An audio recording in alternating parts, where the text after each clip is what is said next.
சின்ன பையன் ஜாலியா போன வாரம் எத்தனை பேர் வேலை வந்து தம்பியை பார்த்துனாங்க. உன்னை எப்ப பார்த்து போறாங்க? இதெல்லாம் பாத்தீங்கன்னா உன்னை வாரி அடிச்சு அலறி போடுவேன். ஐயா போண்டிய செத்து போடுவேன். உனக்கு விவரம் பத்தாது. இவளை தூக்கி உள்ள போறேன். வெளியே வாசல்லே உட்காந்து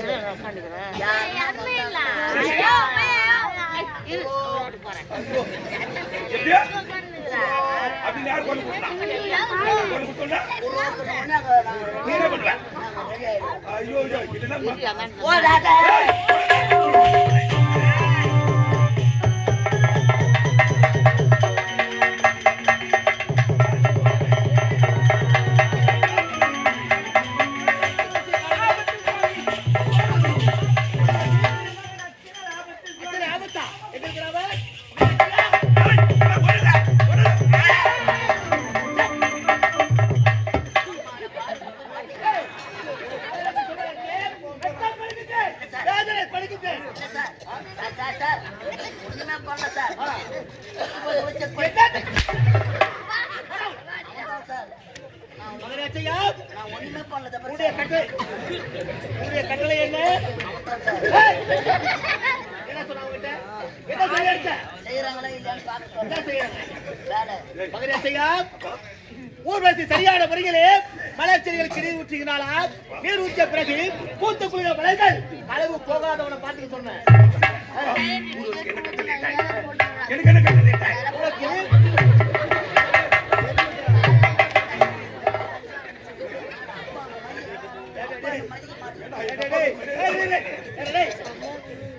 ஆடும் போதுதான் கொடுக்குறேன் கொடுக்குறேன். இப்ப நான் யாரு? ஒரு பொண்ணுலக தலைவர், பொண்ணுலக தலைவர் தேவேந்திரன். ஏன் முடிக்கிற கொண்டு நீங்க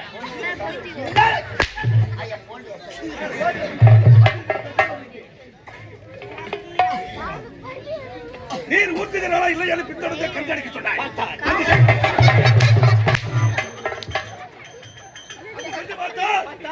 சொந்தமான பாரிஜாத மலர்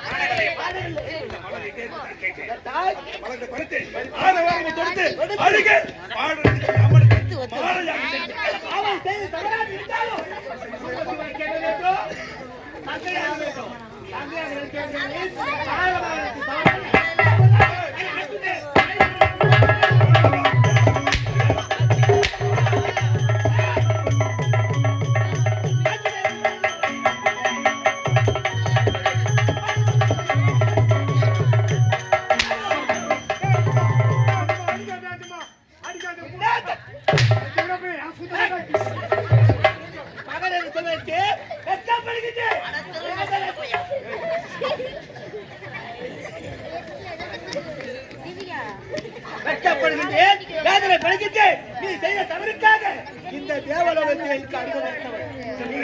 பூலோகத்திலே ஒரு மாநிலமாக பிறந்து பல இன்பத்துக்கு அனுபவித்து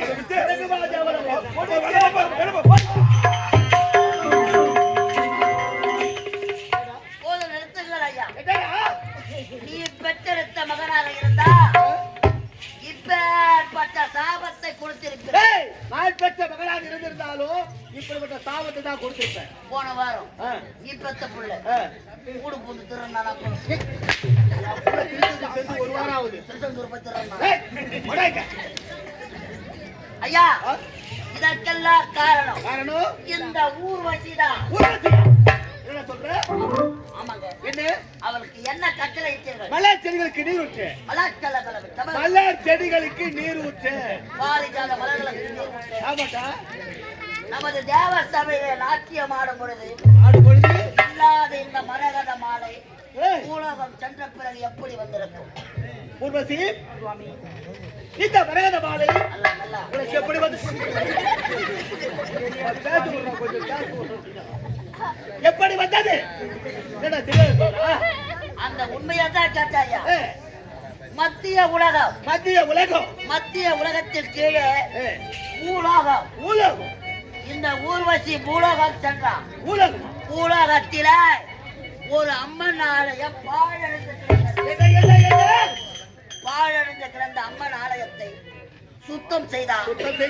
உங்களுக்கு உரிய பாரிஜாத மலரை பறித்து ஆழமாக தொடுத்து அம்மனுக்கு மன மகிழ்ந்த அம்மனோ சூலாயத்தில் இருக்கக்கூடிய மரகத மாலையாய் இந்த ஊர்வசிக்கு பரிசாக கொடுத்திருக்கிறார். ஐயா, அதத்தாக காட்டும். கேட்டீங்க? அந்த மாலை எப்படி வந்ததுன்னு ஊர்வசி சொல்ல முடியாதுல்ல. இவன் உரைத்தபடி பூலோகம் சென்றிருக்கின்றாய். தேவனுக்கு சொந்தமான பாரிஜாதமலரை பறித்திருக்கின்றாய். ஆரமாக தொடுத்து அம்மனுக்கு பரிமள வேலை செய்ததனால் மனமகிழ்ந்த அம்மனோ இந்த மரகத மாலையை பறிக்க வைத்துள்ளது. செல்லலாம், இப்படி அனுமதி செல்லலாமா? இப்படி அனுமதி செல்லலாமா?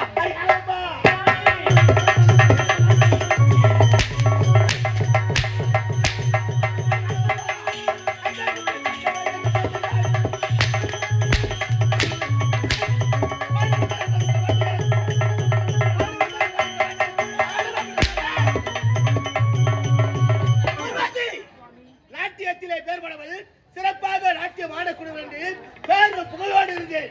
ஆனால் இந்த தேவ சபைக்கு அவமானத்தை தேடி வைத்து விட்டாய். இருந்த போதிலும் இந்த தேவ சபையிலே நாட்டியமான அருகதை ஏற்றவள் பூலோகத்திலே ஒரு பெண்ணாக பிறந்து பல இன்பத்துக்கு அனுபவித்து பிறகு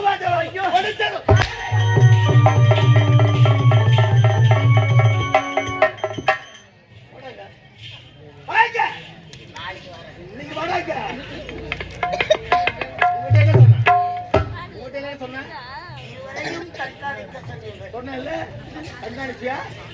கண்காணித்திருந்தால் இப்பேற்பட்ட நிலைமை உருவாக்கி இருக்குமா? இருக்காதில்லை.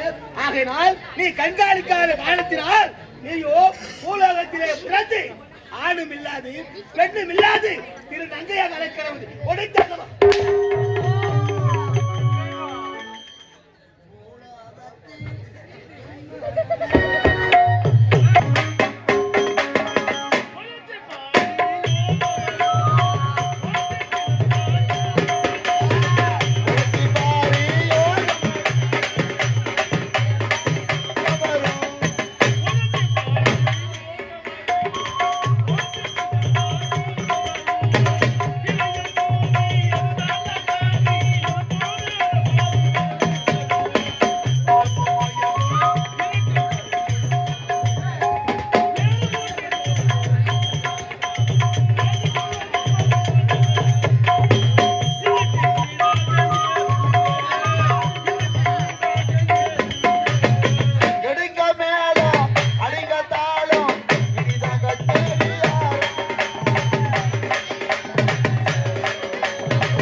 ஐயா, புத்தி என்ன பேதலித்து விட்டதா? என்ன காரணம்?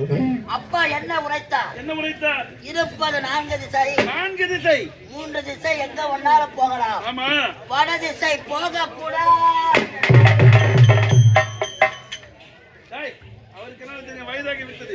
நானும் அயல்நாடு சென்றிருக்கிறேன். பட்டப்படிப்பு முடித்து விட்டு வந்திருக்கிறேன். அதனால் அந்த திசை சென்று நான் பார்க்க போறதா? சிறு பிள்ளை பயம் அறியாமல் பேசுகிறது. அந்த வட திசையில என்ன அதிசயம்? அப்படி என்னதான் இருக்கிறது? ஆமாண்டா, சீக்கிரமாக சென்று வருகிறேன். இதே இடத்தில் காத்துக் கொண்டிரு. தாத்தா, சீக்கிரமா போய் வந்துடுறேன். ஆமா, இருப்பதோ 4 திசை. வடதிசை போகக்கூடாது என்று உரைத்தார்கள். இளவரசரோ வடதிசை செல்கிறார். அந்த வடதிசையில் அப்படி என்னதான் இருக்கிறது? அவருக்கு முன்பாக நாம் சென்று பார்க்கலாம்.